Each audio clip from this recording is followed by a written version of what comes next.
Admiral, let's switch gears. Talk a little bit about COVID, because you were there during the Trump administration from the very beginning, and you saw what was going on. It's interesting. Joe Biden on Thursday afternoon made it very clear, if you work for the federal government, you're going to have to get the shot.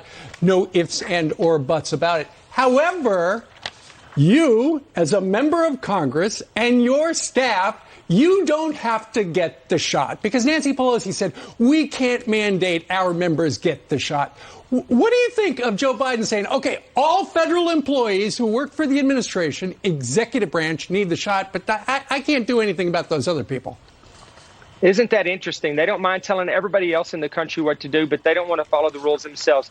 That's just the thing we've seen over and over with this administration and with the Democrats in control. Forcing people to get a shot and taking their personal freedoms away is not going to get this job done. This is just going to make people more aggressive about not getting the shot. Some people will get it because they'll lose their job as a result. But you know what? Here's the other thing, Brian. I see that people are starting to report that even in this time where we can't get enough people to go back to work and can't get them to do their jobs, people are walking off the jobs right now because of this. What is this going to do to our economy? We have people that have top secret classified jobs in the government that are being forced to get it, and a lot of them are like, I'm not going to get it, I'm just going to leave. Who's going to take their place? We are putting ourselves in a bad spot right now, and this is all being driven by Joe Biden and his continued incompetence. You know, what's amazing is that, they just did a study, 52% oppose these vaccine mandates, 48% in favor, and over 70% of Republicans are not in support of these mandates. Did you get vaccinated?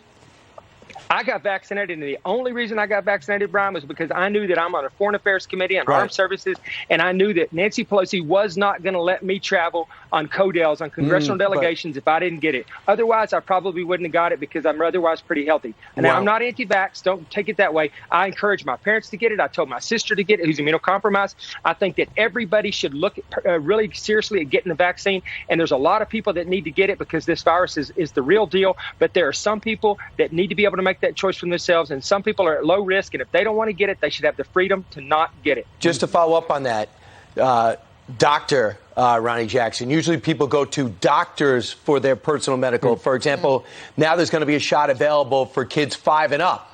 I don't want a politician telling me what to do with a 5-year-old. That should be parent and pediatrician. I'm sure you agree with that. And also, when the President of the United States is losing patients, he's losing patients with PhDs. They are one of the largest section of people who aren't getting the shot, medical workers, as well as African Americans, because only 4 of 10 have gotten the shot. Why doesn't the president call out African Americans who put him in office and yell at them to get the shot? That's right, Brian. Like I said, I'm not an anti-vax at all. I mean, I think I don't know of any bad side effects from the shot. However, we don't have any long-term data on this. I am absolutely, positively, 100% opposed to giving this shot to our kids. They don't need it. They are not dying from it. Their hospitalization rates are low. If they get sick, they don't die from it. We don't know what the long-term consequences are. Now, if there are high-risk kids that are out there that have a lot of medical issues, maybe they need to be considered for it. But your bread and butter kids that are out there, especially ones that are 2, 3, 4, 5 years old, should not be getting this shot. And you're right. He needs to look at who's not getting the shot. There are a lot of medical professionals that are not getting the shot right now. I just heard a story yesterday. There's a hospital that can't even deliver babies in their hospital anymore because so many people have walked up. They're refusing because they said, if you're going to make me get the shot, I will not deliver babies in New York. Yeah, that's right.